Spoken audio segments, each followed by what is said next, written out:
El estudio que les traigo a ustedes es un estudio acerca del sufrimiento, acerca de por qué sufre el justo.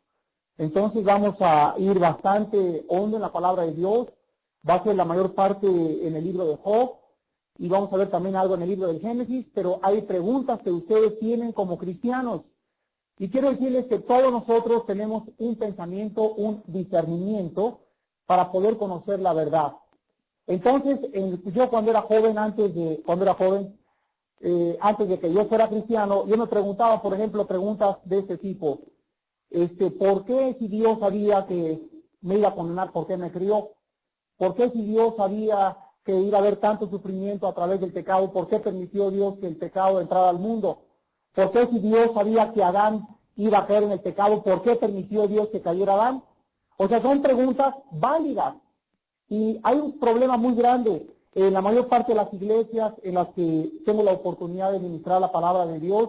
Me encuentro con jóvenes, la mayor parte de ellos menores de 25 años, que han abandonado en la época de la secundaria o de la preparatoria la iglesia, porque la iglesia no les ha dado respuestas a sus preguntas intelectuales.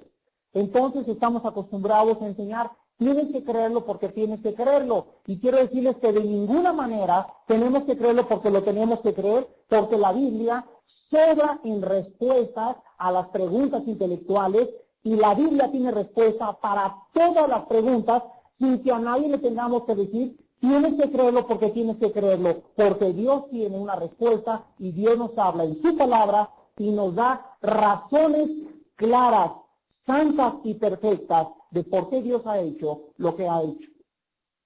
Y por eso tenemos esa palabra y quiero venir en esta mañana a comenzar esa serie de conferencias que están relacionadas con el sufrimiento en la vida cristiana. Quiero que abran sus Biblias en el libro de Job, capítulo 5. Pongan una marca en el libro de Job porque continuamente estaremos regresando a este libro. Job, capítulo 1, versículo 20 y 21 en primer lugar. Job, capítulo 1, versículo 20 y 21. Pueden permanecer sentados. Dice aquí, entonces Job se levantó y rasgó su manto y rasuró su cabeza y se postró en tierra y adoró. Y dijo, desnudo salí del vientre de mi madre y desnudo volveré allá. Jehová dio, Jehová quitó. Sea el nombre de Jehová bendito. Job capítulo 5, a continuación, versículo 7. Job 5, 7. Pero como las chispas se levantan para volar por el aire, así el hombre nace para la aflicción.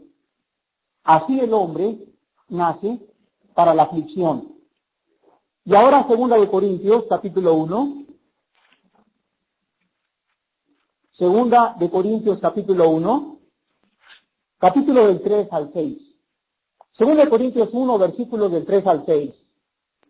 Bendito sea el Dios y Padre de nuestro Señor Jesucristo, Padre de misericordias y Dios de toda consolación, el cual nos consuela en todas nuestras tribulaciones, para que podamos también nosotros consolar a los que están en cualquier tribulación, por medio de la consolación con que nosotros somos consolados por Dios. Porque de la manera que abundan en nosotros las aflicciones de Cristo, así abunda también por el mismo Cristo nuestra consolación. Pero si somos atribulados, o si estamos sufriendo, o estamos angustiados, es para vuestra consolación y salvación. O si somos consolados, es para vuestra consolación y salvación, la cual se opera en el sufrir las mismas aflicciones que nosotros también padecemos. Tengamos una palabra de oración. Padre Santo, te damos gracias en esta mañana, porque todos nosotros, por tu justicia divina en Cristo Jesús, tenemos una fe igualmente de preciosa. Gracias porque todas las cosas que pertenecen a la vida y a la piedad nos han sido dadas por tu divino poder, mediante el conocimiento de aquel que nos llamó por su gloria y excelencia, para que por medio de estas promesas todos nosotros participáramos de la naturaleza divina de tu Hijo Jesucristo. Habiendo huido del mundo que se está pudriendo a causa del pecado y de las pasiones desordenadas de los hombres, te pido, Señor, que en esta iglesia, habiendo comprendido ellos lo que tú has hecho en la cruz del Calvario por ellos y por nosotros, añadan ahora a su fe virtud, a la virtud conocimiento, al conocimiento piedad, paciencia, dominio propio, afecto fraternal y el amor, que cubrirá todas las faltas. Porque el que no tiene esas cosas es ciego, ha olvidado la antigua purificación de sus pecados, y si hacemos esas cosas, nunca caeremos, porque debemos hacer firmes en esta mañana nuestra vocación y elección, porque aun cuando estemos confirmados en esta verdad presente, no por eso dejamos de olvidarnos lo que tú has hecho por nosotros. Te lo pedimos en el nombre de Jesucristo. Amén.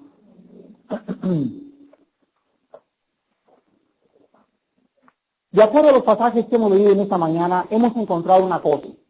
En algo estamos todos de acuerdo en esta mañana. Hay sufrimiento en el mundo. Hay guerras, hay pobrezas, y parece ser que muchos cristianos, cuando comienzan la vida cristiana, es cuando comienzan a tener más pruebas, más dolores, porque es preciso lo que dice 2 de Pedro capítulo 5, versículo 10, es necesario que después de que hayamos padecido un poco de tiempo, Él mismo los perfeccione, los establezca y los confirme. Porque por su gloria eterna Cristo nos ha llamado, no solamente a creer en Él, sino a participar también en sus mismas aflicciones. Ahora es importante, hermanos, que en esta mañana ustedes puedan comprender algo. ¿Cuál es la respuesta que nos da la Biblia al sufrimiento? Yo me encontré hace como 3 o 4 días con una señora sumamente amargada. Esa señora, por las cosas que ha pasado en su vida, por los sufrimientos y las enfermedades, está amargada contra Dios. Entonces ella se levanta y le dice, si tú existes allá arriba, y si tú me has hecho así, ¿por qué permite lo que me está pasando? Y esa amargura en ella, al ver lo que en su pasado ha sucedido, es un obstáculo que no le permite comprender la obra de Dios y entender el sufrimiento en la raza humana. Y si nosotros en esta mañana tenemos que comprender algo, aun cuando nosotros somos cristianos y venimos a descansar en Cristo, de ninguna manera significa que no vamos a ser afligidos, porque la Biblia dice, las aflicciones del justo son muchas, pero de todas las librará Jehová. Es imposible que estemos libres de enfermedades, porque mientras tengamos un cuerpo corruptible, el cuerpo está sujeto a la enfermedad. Y las enfermedades no siempre vienen del diablo.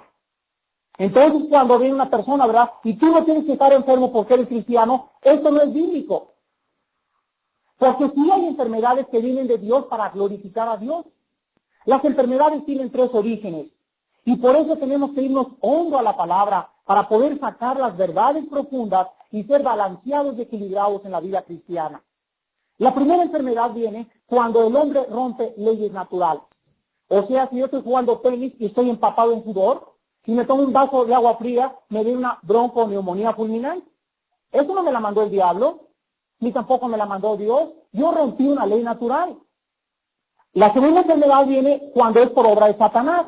Satanás sí puede infligir enfermedades en sus hijos y en las personas no cristianas también. Y en tercer lugar tenemos enfermedades que vienen para que sea Dios glorificado. ¿En qué me baso esto? Vean ustedes el capítulo 9 de San Juan, que van entrando los discípulos con Jesucristo y está un ciego a la puerta. Y los discípulos inmediatamente, igual que nosotros, Señor, ¿quién pecó? Él o sus padres para que haya nacido ciego. O sea, siempre atribuimos la enfermedad al pecado cuando la Biblia dice que no es cierto eso, sino para que las obras de mi Padre fueran glorificadas. Y ahora tenemos, ¿verdad?, campañas en las que se hacen reuniones y ya le llamamos campañas de sanidad divina, que es lo más antibíblico que existe. Pásenle todos los sordos y todos los ciegos y todos los enfermos de cáncer que Dios los va a sanar. ¿Quién es Dios o quiénes somos nosotros para agarrarle a Dios y torcerle la mano y decirle, ahora me sanas a todos estos. Cuando yo no sé que alguna persona puede existir que está siendo atormentada por una enfermedad por sus pecados. Entonces yo antes de venir a orar por una persona enferma, posiblemente él está bajo la disciplina de Dios. Yo tengo que discernir en el espíritu qué es lo que Dios está tratando de hacer con esa enfermedad y por qué esa persona no le es quitada esa enfermedad. Yo no puedo venir y en el nombre de Cristo ser sano, porque para eso Cristo hubiera sanado a todas las personas y Cristo nunca sanó a todos. Entonces comenzamos a ser equilibrados y encontrar en la Biblia la respuesta a la problemática de las enfermedades y del sufrimiento. Y mientras nosotros no seamos hombres de la palabra de Dios, vamos a caer en extremos muy graves como predicadores y como maestros. Vamos al libro del Génesis, capítulo 3, donde encontramos por primera vez en toda la Biblia la palabra dolor. Génesis capítulo 3, donde encontramos por primera vez en la Biblia la palabra dolor. Donde aparece la palabra dolor por primera vez. Capítulo 3 del Génesis, versículo 16 al 19. A la mujer dijo, multiplicaré en gran manera los dolores. La primera vez que aparece la palabra dolor en la Biblia. Los dolores en tus preñeces, con dolor darás a luz los hijos. Y tu deseo será para tu marido, y él se enseñoreará de ti. ¿Cuál es la causa por la cual la Biblia nos dice que la mujer tiene dolores cuando va a parir? ¿Y cuál es la causa de por qué la mujer quiere dominar al hombre y no va a ser ella la que domine, sino el hombre en lugar de ella? La Biblia dice que fue la consecuencia de que era la primera mujer que Dios creó, quiso independizarse de Dios, quiso hacer su voluntad y como consecuencia cayeron 3 maldiciones sobre todos los descendientes de las mujeres.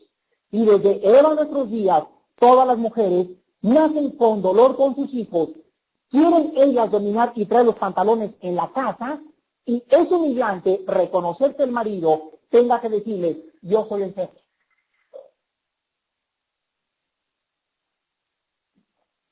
Y al hombre dijo, también es para nosotros, no comienzan a decir, ya ves. Y al hombre dijo, por cuanto obedeciste a la voz de tu mujer y comiste del árbol de que te mandé diciendo, no comerás de él, maldita será la tierra por tu causa. Con dolor comerás de ella todos los días de tu vida. Espinos y cardos te producirá, y comerás plantas del campo. Con el sudor de tu frente o de tu rostro comerás el pan hasta que vuelvas a la tierra, porque de ella fuiste tomado, pues polvo eres y al polvo volverás.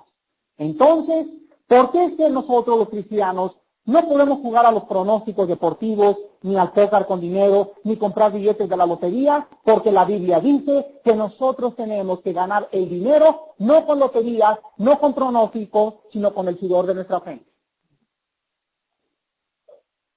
Y desde entonces el hombre quiere evadir, o sea, la mujer quiere llevar el gobierno en su casa y el hombre quiere hacerse dinero rápido. O sea, quieren violar los mandamientos divinos de Dios. Y la mujer quiere hacer lo imposible por agarrar al hombre y aquí se me queda porque yo soy la que manda. Y quiero decirles a ustedes que uno de los problemas más grandes cuando una mujer lleva los pantalones en la casa son hijos homosexuales. El 80% de los muchachos homosexuales que hay en América Latina vienen de descendencia de hogares donde ella es la que manda y donde ella es la que hace las decisiones y el marido solamente es un periquito así chiquito que más hace pío. Dios tiene razones muy grandes y cuando nosotros violamos mandamientos de Dios, no, la Biblia dice, lo que el hombre siembre, el hombre va a recoger.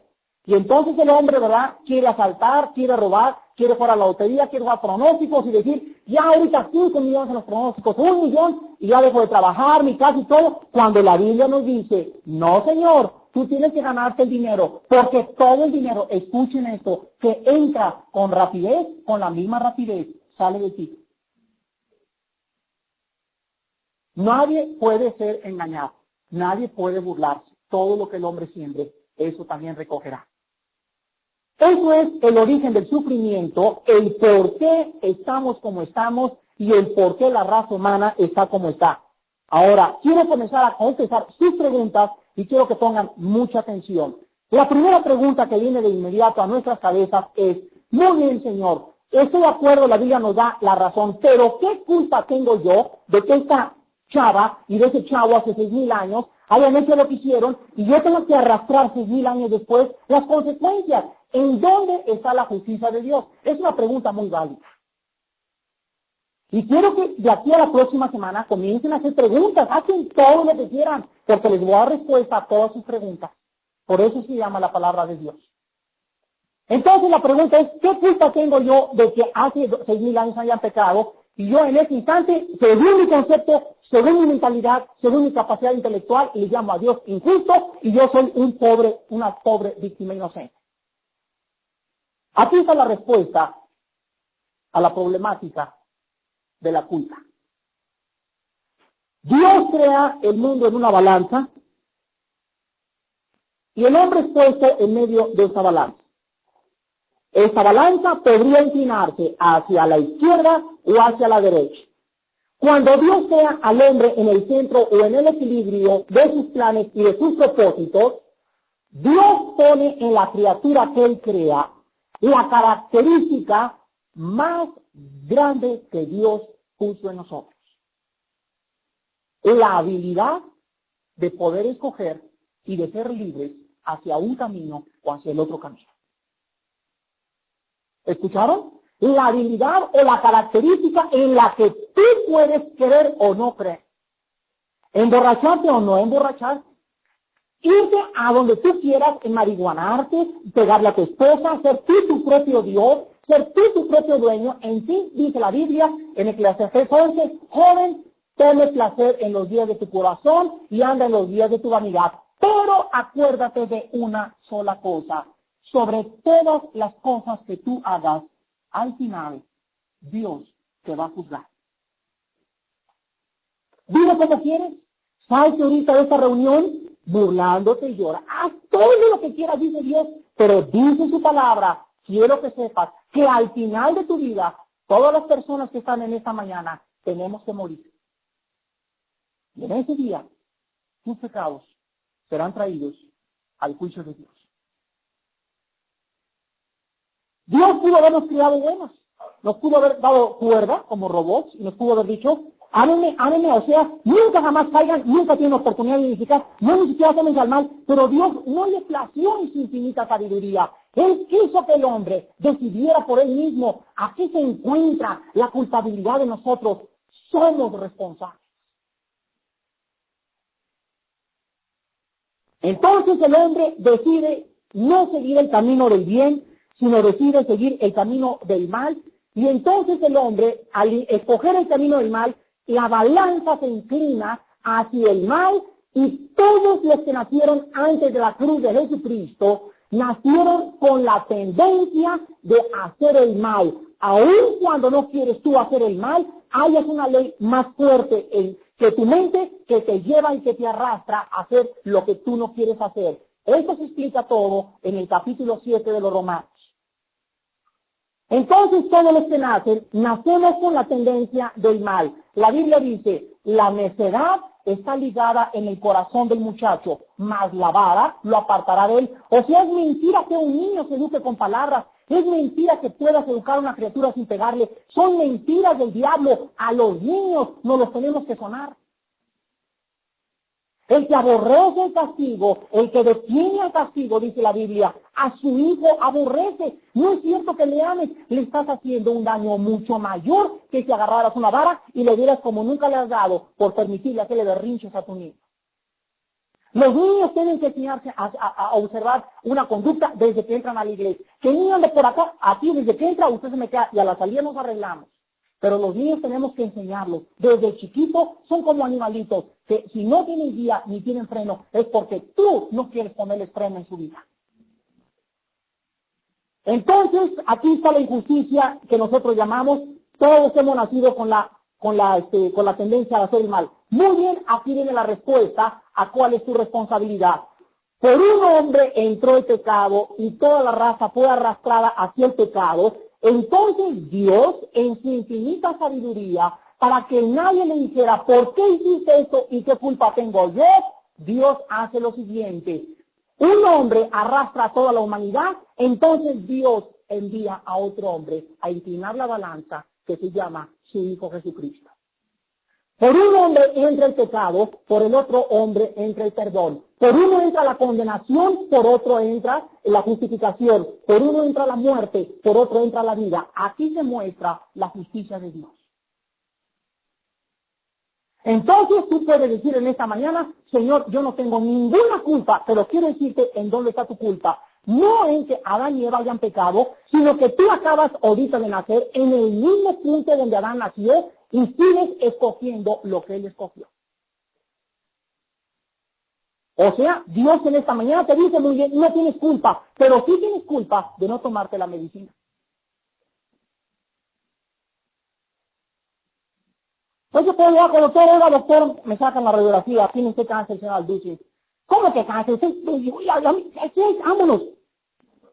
¿Qué cáncer? ¿Y qué cáncer? Bueno, soy loco, de plan. Entonces me dice el doctor, me dice, y digo, pero ¿y yo culpa tengo de tener cáncer, doctor? ¿Y quién me puso cáncer en mi vida? No, esto no se vale, eso. Me dice, doctor, mire, yo no quiero discutir con usted. Yo solamente le estoy dando el diagnóstico. La placa dice cáncer y usted necesita radiaciones si es que quiere usted vivir 5 años más. Entonces yo no averiguo, sino que yo me tomo la medicina confiando en la autoridad del médico. Y Dios le dice a la gente, aquí está nuestra responsabilidad, hermanos, que tenemos que explicarles. Hay respuestas claras. El cristianismo es lo más profundo que existe para la razón humana. La credulidad es de gente que no razona. La incredulidad de gente que razona superficialmente. En cambio, la fe cristiana es el resultado de analizar y de pensar profundamente, pero reconociendo con modestia las limitaciones de nuestro intelecto. ¿Escucharon lo que les dije? La credulidad es el que cree todo, ¿verdad? Creo no ser ni si creo, al menos lo dice en la revista Duda. Por eso tienes las dudas que tienes. Que se apareció el ángel San Gabriel allá por Alemania y lo creemos, pero con una facilidad increíble. Esos son verdades que dice la Biblia, son como el güey que va al de guayero. Todo lo cree. El incrédulo hace como 2 semanas tuvo un debate con un ateo, un filósofo y un jesuita. El ateo salió disparado a los 10 minutos, noqueado los 3 rounds. El filósofo duró como 15 rounds y el otro jesuita salió noqueado a los 8 rounds. Pero el ateo no pudo en 10 minutos y jamás me he encontrado una persona que me diga, no creo en Dios, a los 5 minutos de hablar con ella, demostrarle lo absurdo de sus razonamientos. O sea, lógicamente y razonablemente es lo más tonto y lo más, se podría decir muchas palabras, decir, como dice la Biblia, el necio dice, no hay Dios. Es una necedad. Los cielos cuentan la gloria de Dios. El firmamento la obra de sus manos. Cada día emite palabra otro día, una noche a otra declara sabiduría. No hay lenguaje, pero en toda la tierra se oye su voz. Dios encargado de hacernos saber de qué Él vive y de qué Él existe. Y que Él tiene un plan para tu vida. Entonces aquí se muestra la justicia de Dios. No tiene ninguna culpa que Adán y Eva hayan pecado, pero sí tienes culpa en esta noche, en esta mañana. Y eres responsable de decirle no a Jesucristo. Porque Él quiere entrar a tu vida, quitarte esa culpa que tú no tienes por qué llevarla, pero que sí tienes culpa de no creer la luz que se manifiesta en tu entendimiento. Quiero ahora, vamos al libro de Job otra vez. Y vamos ahora sí a comenzar y analizar a la luz de la Biblia la condición del hombre bíblicamente. Por todas partes se han tratado de desarrollar filosofías. La filosofía, igual que las religiones, buscan la respuesta a 3 áreas. La primera área es el área metafísica, que está relacionada con el ser humano. La segunda área está relacionada con el conocimiento del ser humano. Y la tercera área está relacionada con la conducta del ser humano. O sea, los filósofos dicen, ¿por qué el hombre se porta como se porta? ¿Cuál es la mejor manera de vivir? Y desarrollaron entonces el estoicismo, la razón pura, vive para el placer, que es lo mejor que puedes hacer, etcétera, etcétera. Hace 100 años acaba de surgir una nueva ciencia que se llama la psicología. La psicología tiene sus bases o sus fundamentos en 3 áreas totalmente ateas. La psicología está basada en la evolución, en la filosofía y en el empirismo. La palabra empirismo significa que tú no puedes creer si no lo tocas, lo hueles o lo sientes. Y como yo no puedo ver a Dios, ni olerlo, ni sentirlo con mis sentidos, por lo tanto llego a una conclusión errónea. No hay Dios. Por eso la Biblia dice que las cosas del Señor no se razonan ni se tocan, se disciernen espiritualmente. El hombre sin Cristo, sin el Espíritu Santo, no entiende las cosas de Dios, porque no las entiende, porque no las ve y porque no las escucha. ¿Por qué? Porque sus oídos no quieren oír, ni tampoco sus ojos quieren ver. Les voy a dar un ejemplo. Hace 45 o 50 años hicieron experimentos en el mar y entonces un señor bajó la cabeza así bajo del mar y no oyó nada. Y salió del mar y dijo, es el mundo silencioso. Esta persona se llamaba Jacques Cousteau, un oceanógrafo muy famoso. Entonces salió y escribió un libro, mi conclusión después de haber analizado con mis oídos y me metí abajo y no oí ningún sonido en el mar, mi conclusión es de que no hay sonidos debajo del mar. Pasaron 30 o 40 años y desarrollaron un aparato, no me acuerdo el nombre del aparato, y cuando lo bajaron al fondo del mar, descubrieron con este aparato que los camarones, las langostas, los pescados, los tiburones, los delfines y todas las criaturas del mar tienen un lenguaje. Pero ¿qué se necesitó? No se pudo escuchar con el oído humano, pero había otro oído más sensible que sí escuchaba. Entonces ya Cousteau agarró sus notas y dijo, me equivoqué porque hice una prueba errónea basándome en los sentidos. Nosotros estamos rodeados de un mundo espiritual y como yo no oigo a los demonios, ni tampoco al arcángel San Miguel, ni a Dios hablándome a mis oídos físicos, mis conclusiones son erróneas. Pero eso no significa de ninguna manera que no exista. Dice, vean ustedes ahora 2 Corintios capítulo 3. 2 Corintios capítulo 3 al 16. Vean nomás la maravilla de la Biblia, cómo nos comienza a quitar toda la paja y explicarnos por qué el hombre llega a conclusiones erróneas. Dice 2 Corintios 3, del 14 al 16, pero el entendimiento de ellos se embotó, porque hasta el día de hoy, cuando leen la Biblia o el Antiguo Pacto, les queda el mismo velo, no descubierto, el cual por Cristo es quitado. Y aún hasta el día de hoy, cuando se lee a Moisés, el velo está puesto sobre el corazón de ellos.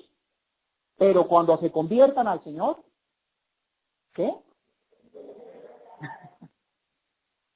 Así es. Todos nosotros hemos nacido con un velo puesto. Entonces ese velo me impide ver la realidad del mundo que existe sin el velo. Y el único que puede quitar ese velo es el Señor Jesucristo, con su Espíritu Santo.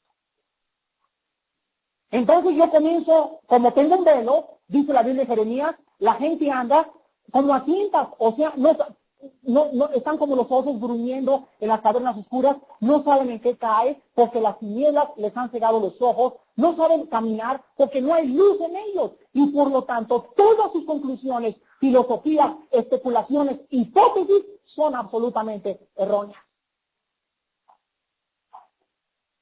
¿De dónde venimos? Es que el velo que yo traigo puesto nunca me va a permitir, por este velo que traigo puesto, saber de dónde venimos. Entonces, hemos desarrollado 97 métodos científicos. Y de esos 97 métodos científicos se encuentra el carbono 14. Y todos los métodos científicos se han equivocado en la edad de la Tierra por millones de años.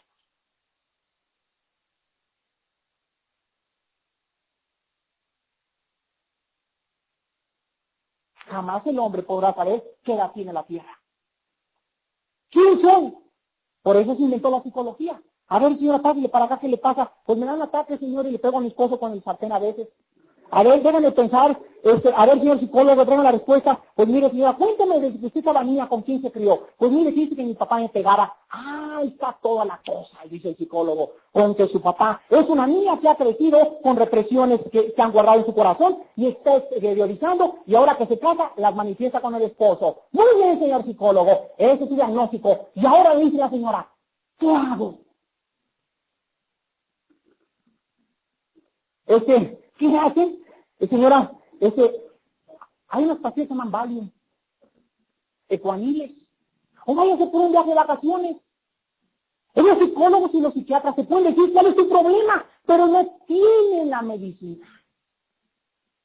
Porque solo la sangre de Cristo limpia de todo pecado. Ahí está el problema. Ahí está el problema. Los filósofos que nos interpreten todo el mundo, pero no le pueden dar al hombre respuestas absolutas. Tiene que haber una verdad absoluta. Estamos hablando de absolutos. Y si no hay una verdad absoluta, estamos en un laberinto donde no hay puertas, donde la vida es una locura. Comamos, bebamos, divirtámonos, que mañana hemos de morir. Entonces, cuando se conviertan, el velo es quitado, y por eso lo primero que la Biblia nos dice es la condición del hombre es tinieblas. La condición del hombre es tinieblas, y hasta que el hombre viene a la Biblia y recibe a Cristo como su Salvador, esas tinieblas van a llevarte a que tú mismo te condenes y te precipites en el vacío, destruyéndote tú mismo. ¿Sabes por qué? Porque por eso fumas. ¿Cómo que? ¿Qué está hablando usted, señor? Tú no sabes cuando fumas, ¿verdad? Muelas, lengua, garganta, estómago, esófago, faringe, pulmones, vaso, hígado. Te estás totalmente dando cuenta que tienes un cuchillo y te estás haciendo así. Hoy si yo paso por ahí de una persona con una navaja cortándose, está loco. ¿Por qué? Porque para él no te gusta tu cuerpo. No, no me gusta.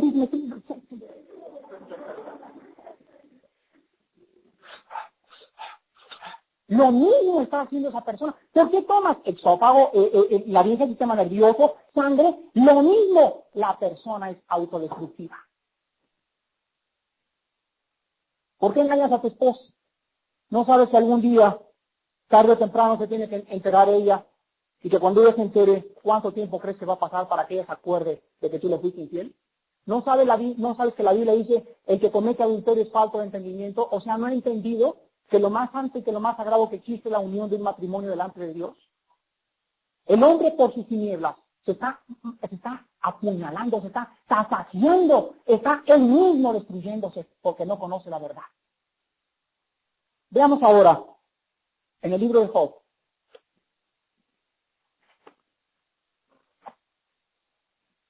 Continuamos analizando la condición del hombre de acuerdo a la Biblia. Job capítulo 7, del 1 al 4. Job capítulo 7, del 1 al 4. ¿No es acaso brega la vida del hombre sobre la tierra? ¿Y sus días como los días del jornalero? Como el siervo suspira por la sombra, y como el jornalero espera el reposo de su trabajo.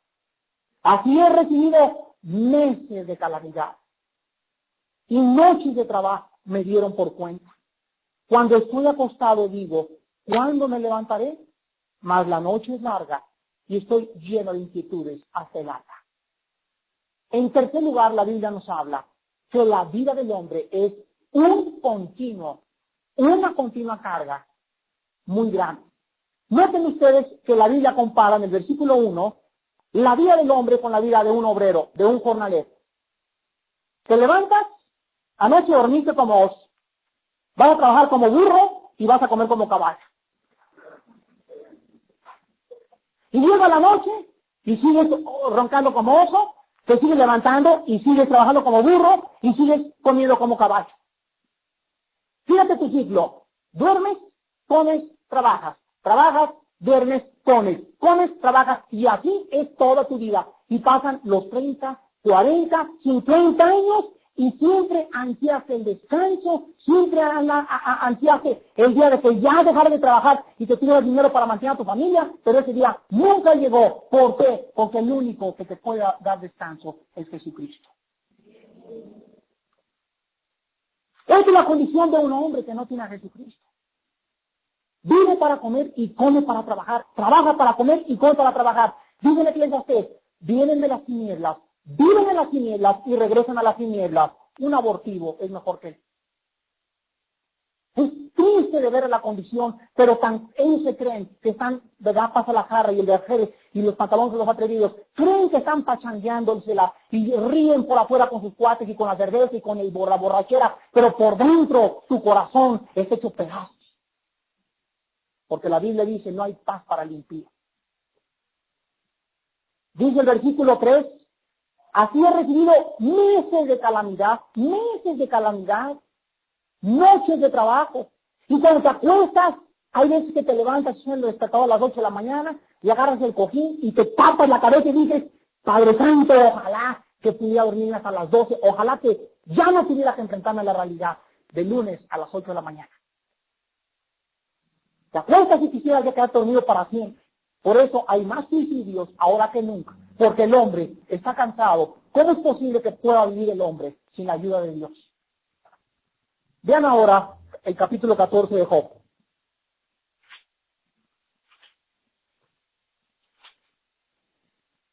Versículos 1 y 2. El hombre nacido de mujer, corto de días y hastiado de sinsabores, sale como una flor y es cortado, y huye como la sombra y no permanece. ¿Quién de ustedes tiene flores en su casa? Levante la mano. Cuando nosotros sembramos una flor, la flor no nace ya flor, sino que crece el tallo y está cerrada aquí el capullito, y entonces, ¿verdad? Llega un momento en su vida de la flor, que la flor se abre, sus pétalos se abre, y cuando está al máximo abierta, esa apertura de la flor, cuando está en el máximo de su belleza, esta flor no puede durar así abierta. Así como la ven, le va a durar 1 o 2 o 3 días, y llegó al clímax de su vida, porque esa flor regresa otra vez a secarse, a ser tirada y hollada por los hombres. Así es tu vida. Naciste, llegaste a los 25, a los 35 años de edad y los jóvenes creen que son dueños del mundo. Papá, tú no tienes que enseñarme ni nada, tú no agarras la onda, chavo. Mi papá no agarra la onda, agarra la onda. Esto no es cosa de que agarres la onda, es de que tú por tu soberbia y tu egoísmo de la naturaleza humana, crees que nadie te puede enseñar. Y por eso los jóvenes hacen lo que hacen. Y entran y la marihuana y la borrachera y la chava y el reventón y la discoteca, porque creen que les va a durar eso. Pero dice la Biblia en Eclesiastés, en esos días es cuando más debes acordarte de Dios. Acuérdate de tu Creador en los días de tu juventud. ¿Sabes por qué te dice Dios que te acuerdes de Él en los días de tu juventud? Te voy a decir por qué. Porque cuando tú estás con esta flor tiene la edad cronológica de un hombre de 25 o 30 años de edad, en lo máximo de su juventud, ya está casi doblándose un poco la florecita. La florecita en ese entonces, o cuando tu vida está así, es cuando más memoria, potencialidades, fuerza y salud tienes. Y en ese instante, toda tu fuerza, tu belleza y todo lo que tienes, lo puedes usar para servir a dos amos. O lo pones al servicio de las fuerzas del mal, o lo pones al servicio a las fuerzas del bien.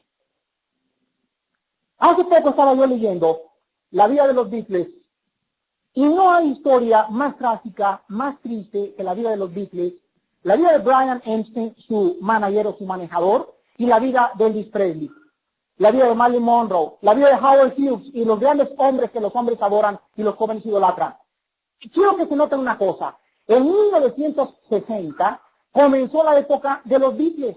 No había marihuana, no había tanta fornicación como hay entre los jóvenes, ni tampoco había filosofías orientales. En cuanto los Beatles entran, comienzan a manifestar la nueva onda, y vean ustedes que son las tres cosas que pusieron al servicio de Satanás.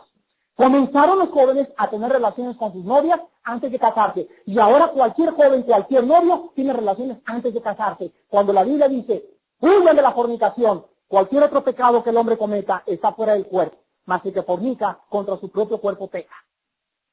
Le entraron a la marihuana y ahora el 70% de los jóvenes en México se las truenan, como dicen vulgarmente. Pasa la bacha. Y en tercer lugar entraron las filosofías orientales.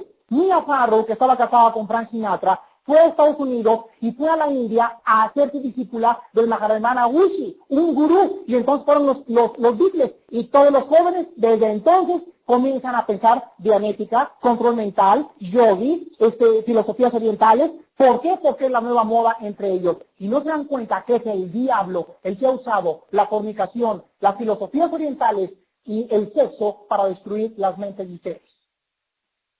Brian Epstein, el manejador de los Beatles, se hizo millonario a los 24 años de edad y a los 32 años de edad murió de una sobredosis de drogas. ¿Y saben ustedes por qué llegó a la fama Brian Epstein? Porque él le creyó lo que el diablo promete. El paquete del diablo es el siguiente: rápido, bonito, placer y a corto tiempo.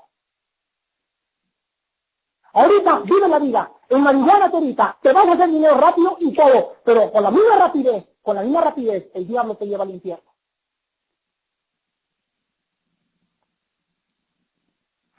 Y ahí está John Lennon, muere asesinado. Ringo Starr, sobredosis de droga, lo acaban de agarrar en Italia con medio kilo de cocaína. George Harrison, Paul McCartney, que está dirigiendo el grupo Los Wings ahorita, díganos cómo están, como idiotas, porque vendieron su alma al mismo diablo, entrando al mundo de las drogas. Por eso dice Dios, dame tu juventud cuando estás joven. Te necesito usar tu voz, tus ojos, tus oídos, y presentar de frente en las universidades, en tu escuela, en tu iglesia, en todas partes. Necesito jóvenes, porque los jóvenes pueden ser el futuro de esta iglesia.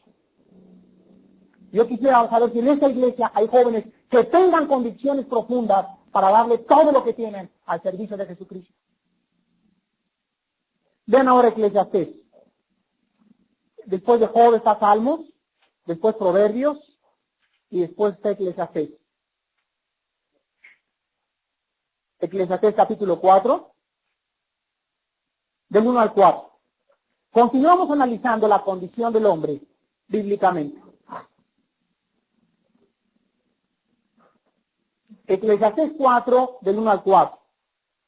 Me volví y vi todas las violencias que se hacen debajo del sol. He aquí las lágrimas de los oprimidos, sin tener quien los consuele. Y la fuerza estaba en la mano de sus opresores. Y para ellos no había consolador. Y alabé yo a los muertos o a los finados, los que ya murieron, más que a los vivientes, los que viven todavía. Y tuve por más feliz que unos y otros al que no ha sido aún, que no ha visto las malas obras que debajo del sol se hacen. He visto asimismo que todo trabajo y toda excelencia de obras despierta la envidia del hombre contra su prójimo. También esto es vanidad y aflicción de espíritu. Si nosotros analizamos la vida de los hombres, vamos a ver las mismas injusticias. México está emplazado a cerca de 20,000 huelgas para finales, ya dio una prórroga de 15 cuántos días. Por todos lados, opresores de los ricos hacia los pobres. Por eso está tan de moda el marxismo. Porque los jóvenes tienen ideales y los jóvenes quieren acabar con tanta hipocresía. Pero es una mentira también el marxismo, porque no es cierto que la solución se encuentre en la repartición de la riqueza. Podemos repartir las riquezas en la mañana y tener un coche y una casa y todo, y a las 12 del día estaremos buscando oportunidades para seguirnos peleando. Cuando Salomón vio la obra a su alrededor y comenzó a analizar las vidas de los hombres, Salomón llegó a una conclusión que es muy lógica e ilógica para los vivos.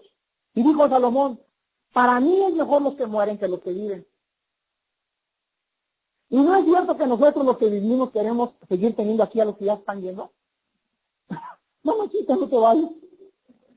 ¿Por qué? Porque queremos que se quede aquí en el chilladero, en la opresión, en las lágrimas, cuando no sabemos, mamadita, pues llévatela, Señor. Porque bienaventurados los que mueren en el Señor, porque han descansado de sus obras.